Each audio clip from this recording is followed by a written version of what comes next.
Coach Schuman here for the Success for Life podcast. I'm here with Mark Herschberg. Glad to have him as a guest. We're going to talk your career today and the things you need to know. We're going to talk a little bit MIT as well here, because that's where Mark is a part-time professor. But he is the guru of understanding the things that are needed in order to have a great career in whatever it is you do. He's gone and interviewed and talked with leaders in various different industries and has put together a great book called The Career Toolkit that really hones in on exactly the skills needed in order to have a successful career. Welcome to the Success for Life podcast, Mark. Thanks for having me on. It's my pleasure to be here. Well, I'm excited to talk to you because this is a topic that is broad enough that everyone is definitely going to have an interest. And so many people go through their career and don't really know what they're doing. So this is you've written a book on this exact topic. You teach on various topics related to it. And I'd like you to kind of just tell everyone a little bit of your background and where you come from and how you got to this point. Sure. I've got a really unique background that led to this dual career. I went to MIT as an undergrad and grad student back in the 90s, and when I came out, I started as a software engineer. Early in my career, I realized I wanted to become a CTO. That's a chief technology officer, the person in charge of the engineers. What I soon realized was that it didn't just mean I was the best engineer or most experienced engineer. To get that role, not only did I need engineering skills, but I needed a whole bunch of other skills: leadership, team building, communicating, negotiating, a whole bunch of skills no one ever taught me. So I had to develop those skills in myself. As I was doing so, I realized these skills are not just for executives. They are for everyone: senior leaders, middle management, individual contributors, summer interns, entrepreneurs. All of us benefit from these skills. So I began to upskill my team. Now, as I was doing this, MIT had been doing some surveys of companies and found companies wanted these same skills, not just for MIT students, not just for college students, but universally. And other schools and other surveys have found the same thing. These skills: leadership, communication, networking, negotiating, these are skills companies want, but they aren't being taught. So at MIT, we created what's now referred to as the Career Success Accelerator.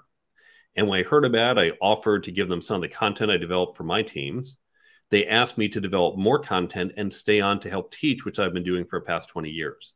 So I've had my main career building tech startups, helping Fortune 500s place startup, doing a whole bunch of different things, from tracking terrorists and cyber criminals to building labor markets, creating a bunch of patents, new technologies, new communication platforms, but also teaching at MIT and elsewhere, and now the book and the speaking that I do to teach these professional skills to other people.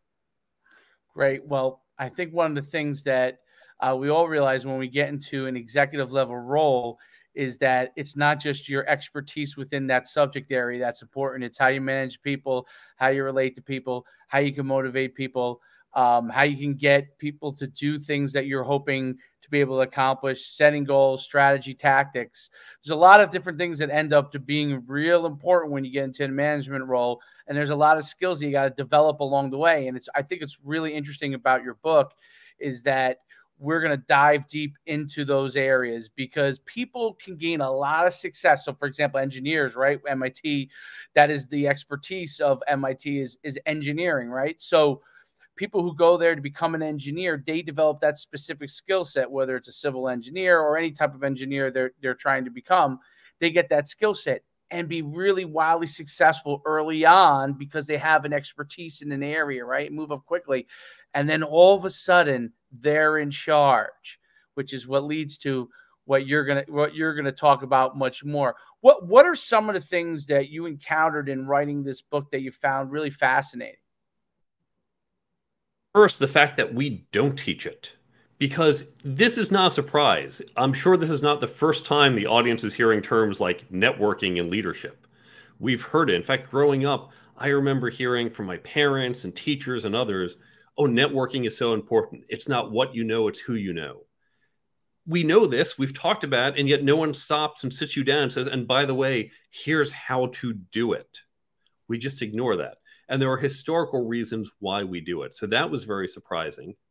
And then the fact that companies as well have abdicated any real type of training for people, and we just leave people on their own to be successful. If we can help people get a little bit better, you can have a massive impact on their success, and yet we don't put that effort in, we as a society. Very interesting. I think it must go back to the foundations of how workforce was originally developed and how educational systems were developed around the workforce. So originally being agricultural based and then moving into the industrial age where you needed people to do specific tasks really well, right? You needed quote unquote workers to work.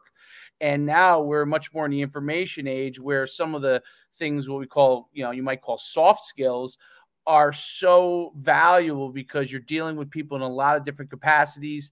And originally when technology became so big, the internet, towards the end of my college career and yours as well, I went to school in the 90s as well. When you hit 2000, people thought that automation and technology was going to eliminate the need for some of those skills, but that was not true at all. It made it more necessary because strategy and tactics and knowledge and the ability to help people get to where they want to go and accomplish those goals all became really even more important because you weren't always in front of someone. We're on a screen, right? We have to figure out a way to relate to each other. So you're not always going to be in front of everybody. How was that an impact, that historical impact of work, impact how we taught leadership and taught that kind of training now? You had tremendous insight there, and you really got the thread of why it's been this way. We didn't need leadership on the farm. You didn't need networking when you were on the assembly line. Even when you go back to mid-century and we had big corporate structures, you were a cog in the machine, and your job was to sit there and do what your boss tells you. You didn't have to think and act. And they'd say, do this report. You say, yes, sir. And you do it and say, here you go, sir. What next? And you didn't need these higher order skills. You just needed the mechanical skills as an accountant, an engineer, or a graphic designer, whatever it is you did. It was only in the last 20 to 40 years, depending on how you look at, we got rid of middle management. We went to flatter teams. And it's no longer that, well, I know more than you. So if I'm running a marketing team, for example, in fact, if you put me in charge of marketing, I know quite a bit about marketing. I'm not a TikTok expert. I'm going to turn to some 24-year-old who knows a lot more about TikTok than I do. Even though I know Twitter, I'm not up to date on what are the trends and how to do things. So I don't know more than the people who work for me. And of course, we get these multidisciplinary teams where it's not just we're all marketers. We'll get some product people in there working with us on projects. So suddenly you have these teams where you have a disparate set of skills where the manager doesn't inherently know more than other people. And my job went from, I'm going to crack the whip and make sure you're all turning the screws correctly and quickly, to the paperwork equivalent in the 1950s, to now, hey, we need to get traction on social media. And I don't necessarily know the right answer. My job as a manager is to help the team get the right answer and achieve those results. Just like as a coach, you're not the one throwing the football, you're not running it down the field, but your job is to get the team to work together to achieve that success. And so as managers, we went from, I can do everything you can do, but better, and that's why I'm in charge, to I can't, but my job is to make sure we as a team succeed. And that's where you referred to earlier, that big trip up that people get when you go from being an individual contributor. You do a little bit of work, and they give you a bigger project and bigger project and bigger project. And then suddenly you move to management, and it's not about how much can you do, but how much can you get the team to do. It's a great point. The Peter principle. You familiar with that at all? Exactly. Yes. People are promoted to their level of incompetence. Well, I'm great at doing this. Make me a manager. Well, now I'm not so great. So I don't get promoted and I'm stuck there. That's exactly right. And then people realize pretty quickly what someone's cap is because of that. But it's not necessarily what their cap is. It's what they have allowed their cap to become because they didn't get those skills. So your book talks a lot about that. And so you told me something really interesting on the pre-show where you said each chapter is an individual look at it. So you can go into any chapter and get what you need. Talk a little bit more about that, because I think that's one of the things that people, when they're trying to figure out the skill sets they need, they go, oh, I have to read all 250 pages of this book in order to get this one nugget that I'm looking for, right? Tell them about what they really can gain from your book. We have two ways to get you around that. So the book, let me give you an overview. And you're right that most books, it's 20 pages of content and 200 pages of filler. And oh, it's such a waste of time. So my book, there's 10 chapters. Let me give you an overview of what the chapters are and then how to use them. 10 chapters in 3 sections. Section 1, career. So chapter 1, how to create and execute a career plan to get you to the job you want. Chapter 2, working effectively. Things like managing your manager, understanding corporate culture. Chapter 3 is interviewing, not just from the candidate side. There's a lot of content on that, but also from the hiring manager side. So many of us in our jobs have to hire other people, but we've had no training. The second section, leadership and management, a chapter on leadership. And then we look at the people side of management and the process side of management. The third section, interpersonal dynamics, covers communication, networking, negotiating, and ethics. So 10 chapters. And you're exactly right. I call it a toolkit because you don't have to use the hammer and then the saw before you get to the screwdriver. If you need a screwdriver, grab the screwdriver and use it. If you buy the book, you say, I want to get better at networking, go right to chapter 8. Read that chapter. It's about 20, 30 pages. You'll read it in less than an hour. And now you've got concrete things you can do to be better at networking. You can skip the other chapters or get back to them when you're ready to tackle those. So we've made it very easy for you to get what you need when you need it in the book and then also in the apps. So that's fascinating. So you're really covering all the bases. And I think about my own career. Obviously, I've been an entrepreneur for a long time, so it's kind of a different thing. But I was in corporate initially, and I remember not understanding what my navigation was going to be in my career, which is why I struck out on my own, which there are plenty of people that can do really well in corporate if they understand the navigation of it and have the patience to understand where to go there. My first question is, what are some of the things that people need to know when navigating their career in order for them to continue to grow in that career, whatever it is?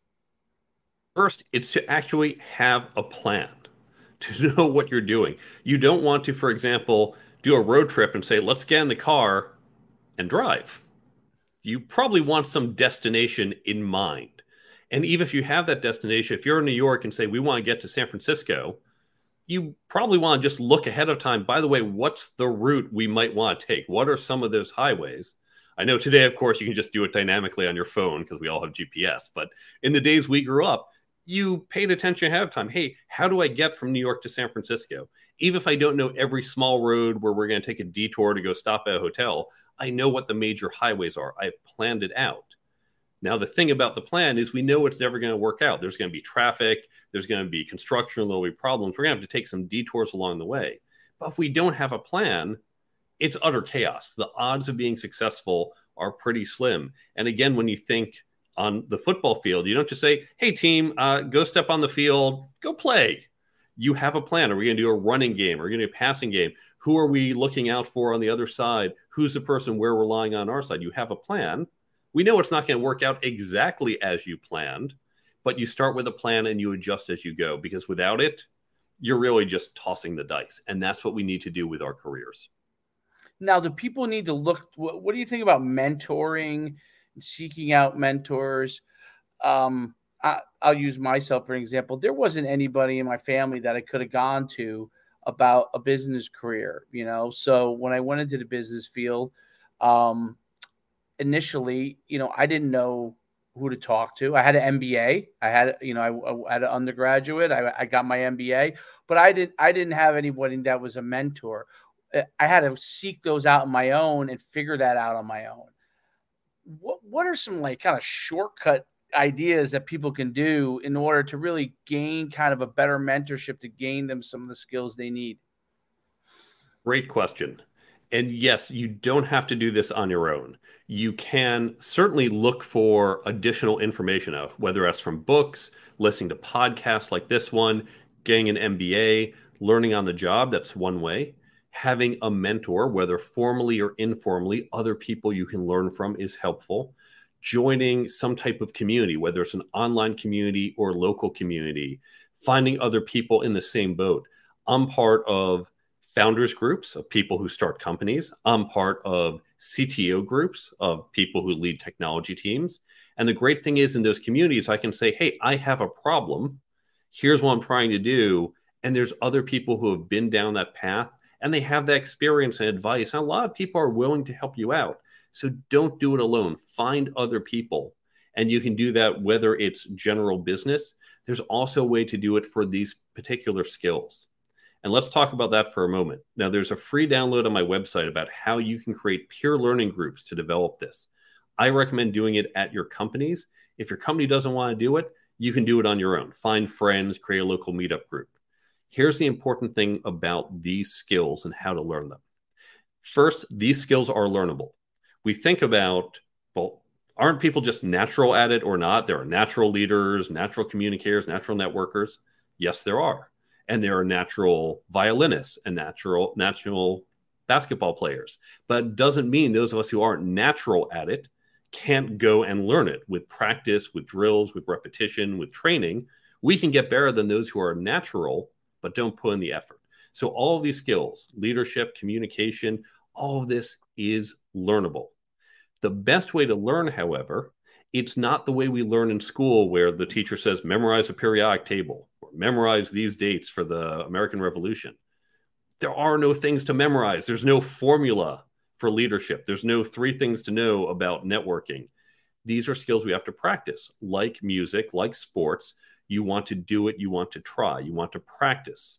So in these groups, what you want to do is get some content. You can read pages of my book. You can read pages of another book. Listen to a podcast like this one, wherever you get that content.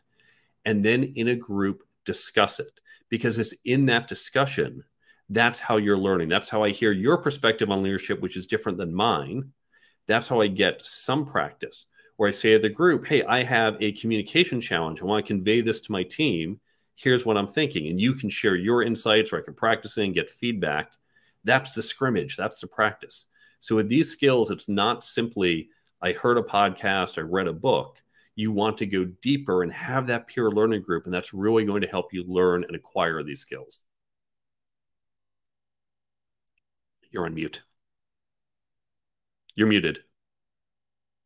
Getting out of your comfort zone is a big deal for a lot of people. And being able to get out of that comfort zone and understand, what they have to do to network with other people, how to relate to other people, how to ask questions that are the right questions that can help them along the way. What are some of the things people can do to get out of that? Because I think that's the biggest obstacle. People get in their own way, right? You and I probably get in our own way. I probably do it 5 times a day. And getting out of your own way on things is probably the biggest obstacle. Whatever's going on up top sometimes blocks you. Oh, it's not that important that I talk to this person right now. What are some of the skills and strategies from a networking standpoint that people can use to get out of their comfort zone and start to get the information they need? It's really practice. For networking and for so many of these skills, it comes down to practice. And we know with the sports analogy, what do you do with the drilling? You're building up muscle memory. So you're just in the moment. So it's natural. You don't have to mechanically think, what are the 3 things I have to do? It just happens. When you think, for example, about public speaking, we're going to use this as an example because most people have experience with it. Most of us, the reason we are not good at public speaking is fear. Is, oh my God, I'm going to say the wrong thing, or my pants are not zipped up, or there's something on my shirt, or I'm just going to embarrass myself or forget what I say. And oh my God, and all these things are in my head and they're holding me back. Experienced speakers. Now, I still get nervous before I go on stage, but I also know, first, I've done it many times successfully. I've done it a few times where things have gone wrong. And you know what? It's okay. We think back to middle school when someone would drop their tray and then everyone would applaud and you'd be embarrassed as everyone's looking at you. You know what happens in the adult world when you're on stage and you make a mistake? You trip a little over the microphone cord or you flub your words. You move on. No one's saying they're laughing at you. We're adults. It happens to all of us. Okay, yeah, fine. You're human. And once you get that experience of, you know what, I did it. Hey, I tripped up a little, but that's okay. It reduces the fear. You start to say, not a problem. When you go to networking events, maybe you meet some great people. Maybe you don't, but you say, yeah, that's okay. Maybe you did talk to someone and 60 seconds later, he had to excuse himself because he was bored or wanted to catch someone else. That's, oh, I got rejected a little. Then they say, that's okay. It's not the end of the world.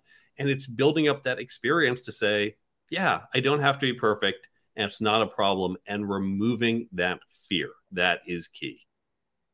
That's so important. So removing that fear, and I say not taking yourself so seriously that you think that it's something that you're doing, because most of the time if someone doesn't want to talk to you, it has to do with them. It has zero to do with you.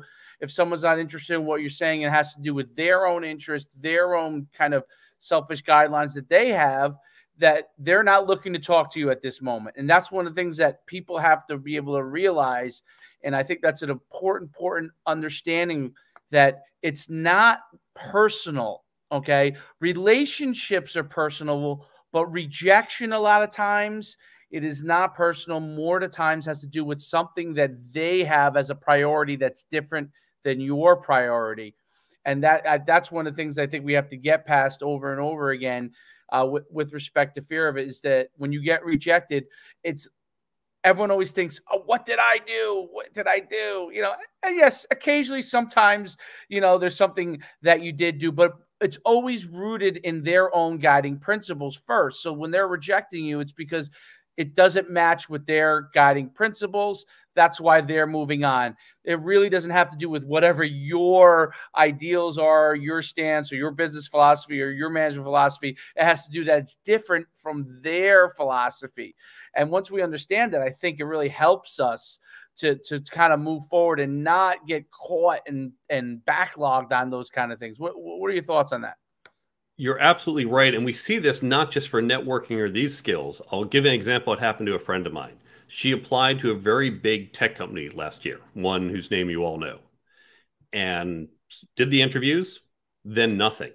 And she started to panic because they promised that they would get back within 2 or 3 days. And she didn't hear anything after 3 days. And then after a week and after 2, and she said, oh my God, what did I do wrong? I screwed up. And my response to her, having been on the other side, I said, why do you think it's you? I said, but they promised within 3 days. A few months later, they got back to her and said, so sorry, we had a reorg. We had a bunch of things going on. We'd love to bring you on. And she's now happily in that job. And I can tell you, having been on the hiring manager side, well, often we're in the process of hiring and then something happens. Oh, we lost a key customer. Do we have to do a hiring freeze? Or, oh, we're rebudgeting, or, oh, we're reorging, or something's happening. And, oh, wait, we just got another candidate who's not for this role, but a different role, but it could impact this role. All sorts of things happen that you don't know about. You not being good is the least of the problems. In fact, if I knew you weren't right, those are the ones I do fastest. Oh, yeah, reject this person. This person doesn't fit. When you're saying they're wondering, it means I haven't rejected you yet. I'm trying to figure things out. But we internalize, we go that critic, that, oh my God, I'm an idiot, I'm screwing up, I'm bad. And we need to silence or at least mute a bit that critic in all the things we do, and know most of it is external, not internal. It's other things in the world, and it's not us. And it comes from experience. It just comes from knowing, yeah, you know what? It's not me most of the time. As long as I didn't do something really bonehead, okay, I'm not going to blame myself. Right. And even if you do, you move on the next time you correct it. Right. So that's the key thing. Fail forward on a lot of things. Don't let it bog you down. Hiring. Okay. And I know myself, having hired quite a few people over the years, I've always struggled with hiring, and I've always struggled with hiring the right people. And a lot of it has to do with, I think it's more me. Like, I have these rose-colored glasses when I'm going into it. Whatever my own things are. How does someone who's hiring somebody, and I think very successful people sometimes struggle with the hiring part, because they either think the other person is going to be like them, or they hope they're going to be like them, or they think they're going to have share the exact same ideals. How do you learn the correct way or the best way to hire people so you can create a better organization? We unfortunately hire through a very narrow lens. Suppose, for example, you are hiring an accountant. So, okay, well, I need to make sure she knows accounting. So I'm going to ask her all these accounting questions and see her answers and see how well she knows accounting. That is easy to do. Great, done. Okay, she is sufficiently knowledgeable about accounting. But then there's all these other attributes that we don't think about. And this has to do with her personality and leadership and communication and cultural fit. And all these are things that we don't always consider but matter. And so we, as hiring managers, take far too narrow a role, and we don't even communicate on our team. So consider you and I are both hiring someone in accounting. We're saying, well, this person needs to be a leader. She's going to lead the accounting team. Okay, so accounting skills and leadership. Well, first, what does leadership mean? There's no one type of leader. There are leaders who, hey, you have a team of 5 people, they're doing great. You just keep an eye on them. That's maybe a little more management. Sometimes you say, hey, we have a team of no people, and you have to build up this team and create how that team is going to work. That's a different set of leadership skills. That's different still from there's a team of 5 people. They're all really demoralized. The last leader was terrible. They've had no guidance. You have to turn them around from demoralized to high performing. That's a different set of leadership skills. So first, what type of leader are we looking for? Second, you might think, well, leadership is really important. And yeah, accounting skills second. But I might think, no, accounting knowledge is really important. And then leadership skills too. Well, now we're using different evaluation criteria. How are we going to do that? We have to get on the same page about what we're looking for and the prioritization. And then once we say, okay, now we know we're looking for this type of leader and here's how important it is, how do we actually evaluate the candidate's leadership skills? So there's a whole bunch of things we need to do beyond just, do you know accounting? These other skills. And that's where we haven't been intentional. But I talk about the different aspects you should look at and how to be intentional in evaluating that. That's important. And the values that you come into the interview process with. The interview process, I've always found to be very, very difficult. You could go and interview someone and you have your plan and your criteria and that you're looking for. You interview them. And I can't tell you how many times this has happened. I'm sure our audience has experienced this as well. When you go and hire the person, they come in and it was obviously they're putting their best foot forward. They come in and then 30 days into it, you're like, who is this person? So how do you manage that process? You know, they had the right skill set that you wanted. Now, how do you coach them into your expectations within your culture? What's the important part of that? Is training an important? What are some of the important areas there?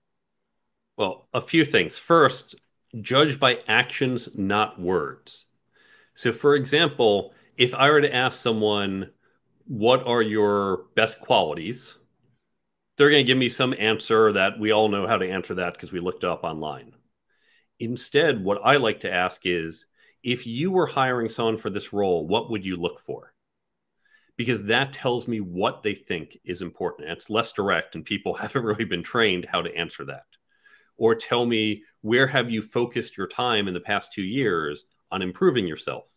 That tells me what they think is important by their actions and not just by their words. So I get to actions, not words. And when someone gives me words, I throw in and say, basically explain your actions that demonstrate that. Not in those literal words, but I'll have follow-up questions to get to show me instead of just telling me. Now, there's other stuff that we should do. And another free download I have on my resources page is a list of cultural questions. These are questions the candidate should ask. As a manager, you should also discuss them. Both sides are better off when we talk about these and figure out, is there a cultural fit or not? Because if there's not, we're both better off with someone not taking the job. And if you're not sure how to raise these, what I say in the corresponding article is you can blame me. So as you get to the end of the interview process, and I say, okay, any questions? You might ask about how do you do this, or tell me a little about the company. Say, hey, listen, there's this guy, Mark Herschberg, and he says we should go over these questions. It's better for you and I if we go through these questions during the interview process. So I've brought them with me, or I have them on my phone, or I've got them written down. Let's go through questions. Because now you're not saying, hey, I'm going to pepper you with a bunch of questions. You're saying, this guy, Mark, the expert over here, says we need to do this. So it's a little easier to bring it up and have that open discussion. It's just like when you are dating and talking about marriage, don't just say, hey, I love you, you love me, great, let's do this. Say, wait a second. By the way, do you want kids? Because I want kids. Oh, wait, you don't? Okay, that's a problem. Where do you want to live? Is that somewhere I'm okay living? Let's talk about how we're going to split up household chores. If you're not on the same page, it doesn't matter how much you love each other. That's going to be a difficult marriage. So discuss it ahead of time. Same thing when you're taking that job. Very, very interesting. Let's take a little sidestep here. So you're a very accomplished ballroom dancer, champion ballroom dancer. What are some of the principles that you learned? Because that's a very disciplined, highly disciplined sport that you have to do things a certain way. There's technique. What did you learn in that you applied in everything that you do now? I'd say there were 3 things I got out of it. First is that you do need to drill and practice. So we would train what our routine was. But when you're on the floor, you never do the routine exactly as planned, because as you're doing this beautiful movement, someone gets in your way. And as I'm flowing across the floor and I'm going backwards, I feel a little squeeze on my shoulder from my partner who says, hey, you're about to hit someone. So all of a sudden I adjust my step, or I'll hold a particular move. I'll do it bigger or shorter or more staccato or slower to adjust to the music. So I've trained, I've practiced, I've got the muscle memory, but in real time, I can adjust because I don't have to be as conscious of that. I've got that muscle memory built up. So you want to train and then adjust when you've got that deep knowledge. The second thing I learned is it's okay to screw up. Now, we talked before about public speaking and oh my God, I'm going to say the wrong thing. Ballroom dancing was one of the best things I did for my public speaking. Obviously, we're not talking during ballroom dancing, but I've been out on the floor, literally being judged, and I've screwed up. And I've done things where I say, oh my God, I can't believe I just did that. And the judge was looking right at me. And you know what? I didn't make it to the next round. And life moved on. And that's okay. And so learning how to do that, and this will apply if you do any type of sport, anything where people are looking at you, if you do any type of performance, acting, or comedy, if you're going to do it, you're going to screw up and you're going to move on and say, I realize it's not the end of the world. So that's the second thing. The third thing, now most people don't know this, MIT has one of the top ballroom dance teams in the country. We were arguably number 1 or 2 when I was there. We had one of the biggest in the country.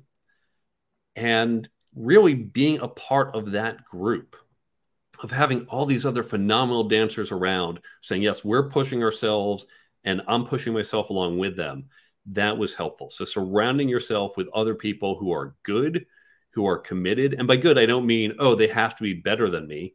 I mean, they have that drive to improve, to make a quality organization, team, performance.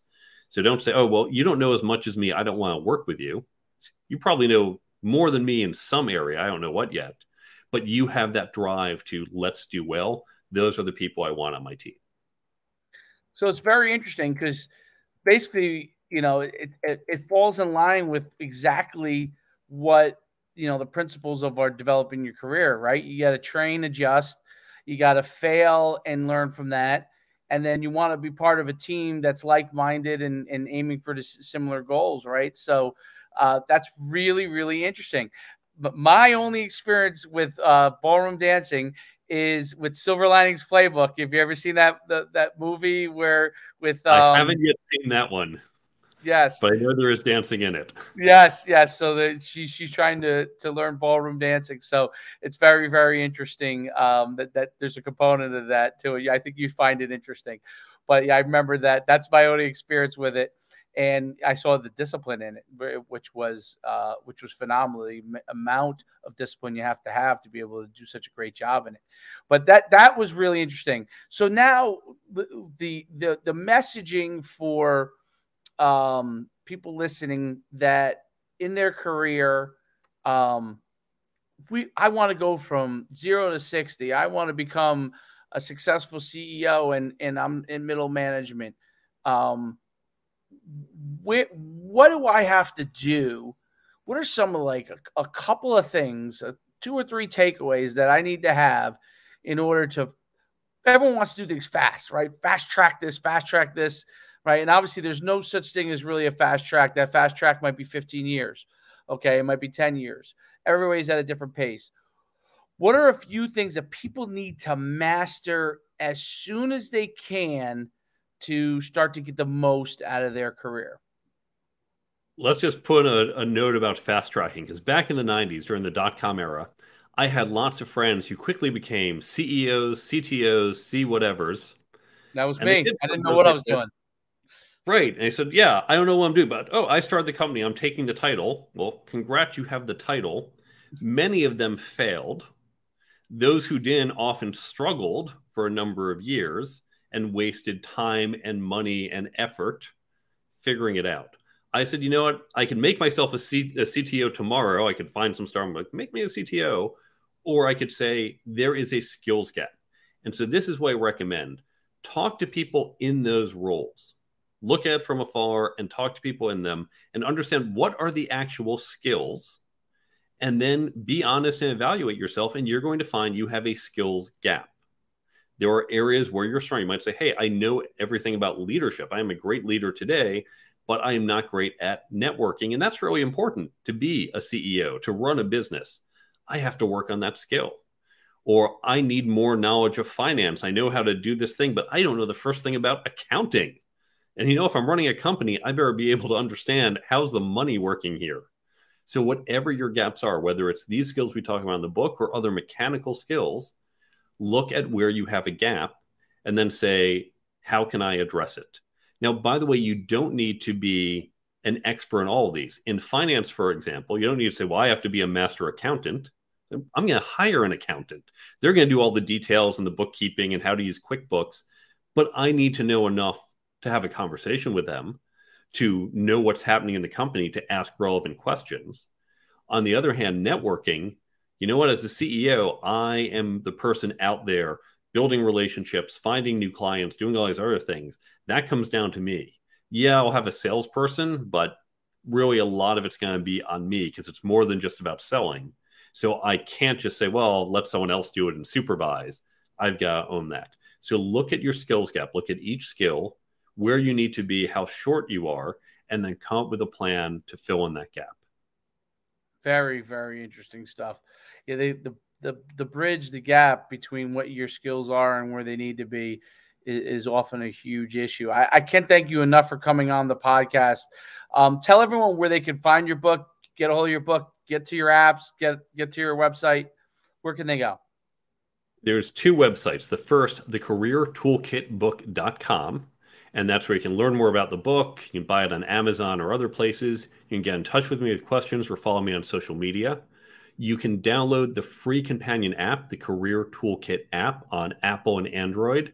And we link to it from the website. And that has a lot of the content in the book that we provide to you on either a just-in-time basis, when you, oh my God, what were those tips? And you pull it up on the app, or we do a passive daily push to help you retain it. So 2 seconds a day, it just pops up on your phone. You look at it, go, right, well, remember that, swipe it away, and that will help you retain it. There's also the resources page with a number of free resources, like the Career Toolkit Development Program. That's that peer learning program we talked about, as well as those cultural questions during the interview. All of that is free on the careertoolkitbook.com. There's also cognoscomedia.com, COGNOSCO, the makers of Brain Bump. And Brain Bump, it's a similar app, except it doesn't just have my book. It has other books, podcasts, blogs, and talks. And you get the same highlight content from those that you can get just in time or on that passive reminder basis. And that's going to help you retain more content to develop your leadership and other skills. So the careertoolkitbook.com and cognoscomedia.com with Brain Bump. That is awesome. Fantastic stuff. I mean, I learned a ton today. The MIT education did you well. Thank you. That's great. Really, I thank you so much for coming on. I got to get a hold of that copy of that book just so I can understand all the things, and I'm fascinated by it. Thanks so much for coming on the Success for Life podcast. Fantastic stuff. If you want to enhance your career, get this book, understand what he's talking about, understand what Mark is discussing, and get to where you need to be. Don't hold back. Go after what your dreams are and get a plan to get it together. Mark's got the way for you to do it. Thanks again, Mark, for being on the Success for Life podcast.